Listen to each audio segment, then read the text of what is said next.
여러분 반갑습니다. 여러분의 멘탈 전도사 천마스입니다. 어느새 또 저녁 시간이 다가왔네요. 마지막 방송하고 저도 쉬도록 하겠습니다. 날도 덥고 하니까 여러분들도 무더위 잘 극복하시고요.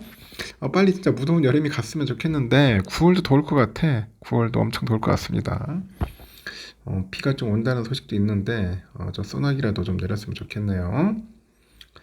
지난주 국내 증시는 세제 개편안 불확실성과 관세 부담 등 대내외 정책 리스크가 겹치다 보니 약간 전약 후강, 전약 후강이죠.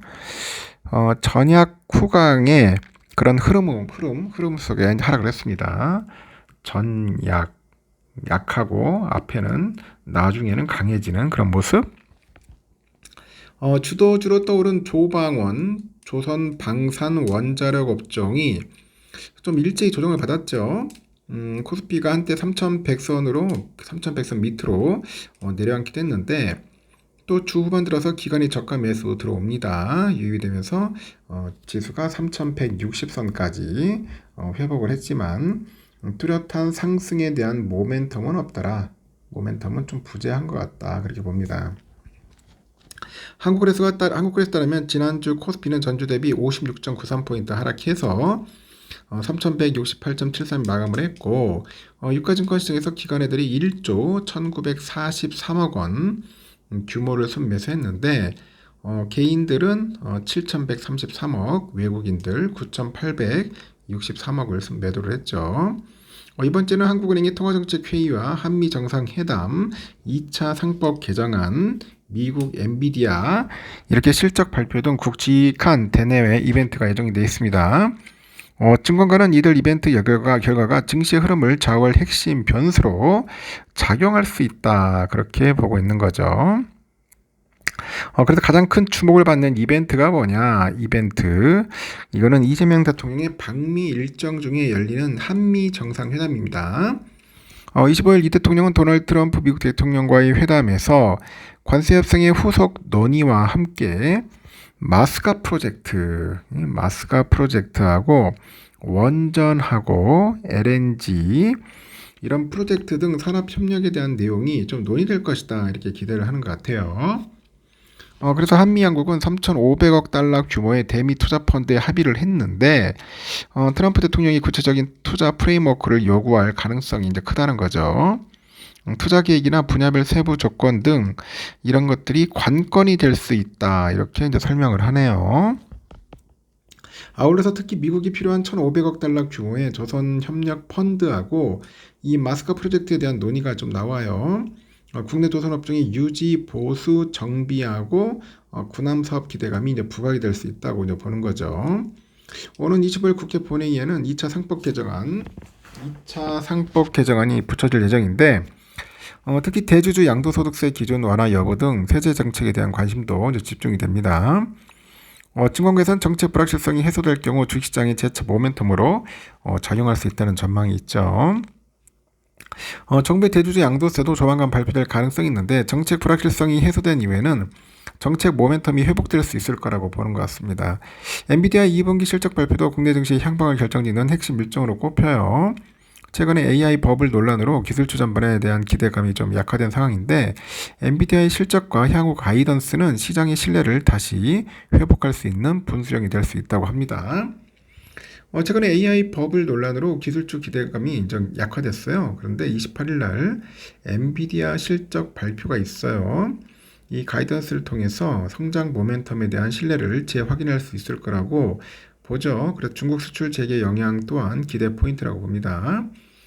이어서 실적 시즌을 통해서 빅테크 기업들의 투자 확대 기조는 이미 확인된 만큼 장기적인 모멘텀은 여전히 유효하다. 최근에 AI 버블에 대한 우려로 인해서 이익률 변화 등 작은 지표의 흠결에도 시장이 과민하게 반응할 수 있어서 경계도 필요하다고 합니다. 경계도 필요하다. 증권가는 현재 밸류에이션 부담이 완화된 조선업종과 함께 하반기 및 내년 실적 턴어라운드가 기대되는 업종에 관심을 가져야 한다고 하죠.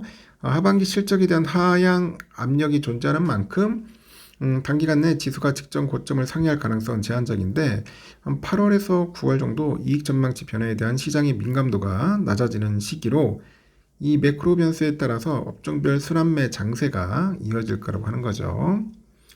그러면서 밸류에이션 부담이 완화된 조선업종과 실적 개선이 기대되는 IT 하드웨어, 2차 전지, 고배당 금융주 등에 관심을 가질 필요가 있다고 덧붙입니다. 실적 대비 저평가된 업종인 자동차, 건강관리, 소프트웨어, 2차 전지 등에 이제 주목을 해야 한다는 거죠. 그리고 조선기계, 방산, 국내외 소비주는 중단기적으로 과열 국면에 있지만은 충분한 조정이 이뤄질 경우 매수 관점에서 접근할 수 있다고 보는 것 같습니다. 최근에 한국의 관광 수요가 증가하다 보니 K컬처 관련 업종에 대한 관심이 필요하다는 조언도 있어요. 일단은 한국의 소프트 파워의 강화로 인해서 조선과 음식료, 화장품, 엔터, 카지노 이런 쪽으로 보는 것 같습니다. 봅시다. 25일에는 미국 7월 시카고 여는 국가활동지수 신규 주택 매매가 있고요.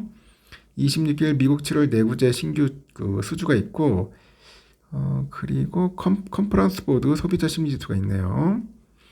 그리고 28일 날은 한국 8월 한국은행 금융통화위원회 회의가 있고요. 29일에는 미국 7월 개인소득 PCE 물가지수가 있습니다. 이게 가장 중요한 것 같습니다. PCE, 이 PCE 물가지수가 과연 어떻게 나올지 상당히 궁금해지네요.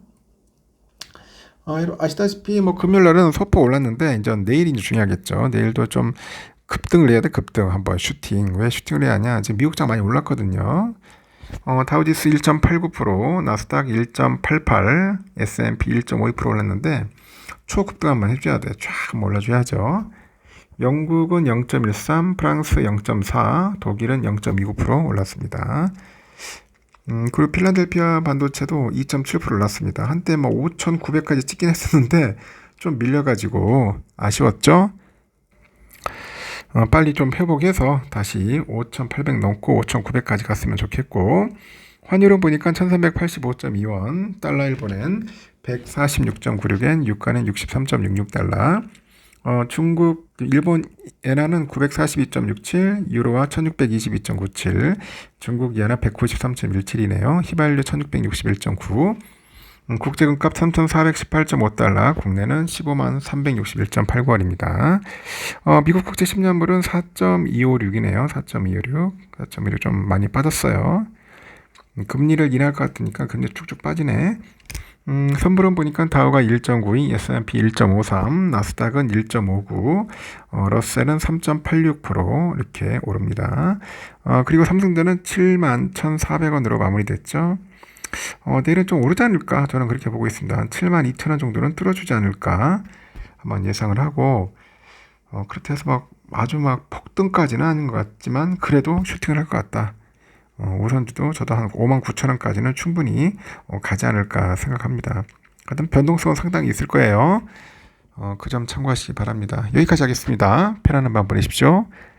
새벽에 봬요. 굿나잇.